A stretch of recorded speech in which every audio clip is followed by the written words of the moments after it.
Hi there, and welcome back to another Papetti Math YouTube video tutorial where I'm going to be teaching you, yes, you, Algebra 1. And in this video, we're going to finish up our lesson on more absolute value transformations. And in exercise number 4, it's a little bit of foreshadowing on what's to come. And it says, using your knowledge of transformations, consider the function g of x is equal to the square root of x plus 2 minus 3.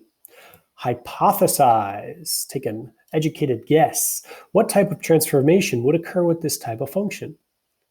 So we've been used to dealing with absolute value. And we said something happens when you're inside the absolute value and something else happens when you're outside the absolute value. Can we use that knowledge with this square root function? Is something happening inside the square root and also something happening, tongue twister, outside the square root?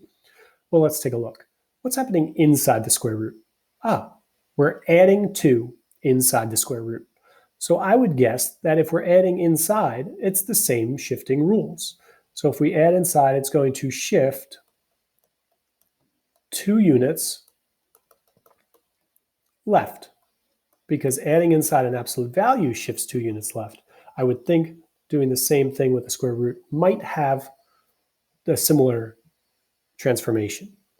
And finally, we subtract 3 outside the square root, so I would guess that it shifts 3 units down.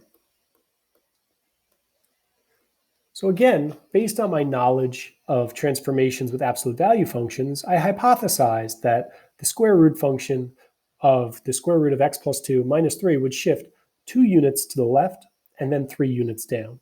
And we'll find out if we're correct in a future lesson. But for now, that's all for lesson number 2. Thank you for watching, and you're now ready for lesson number 3.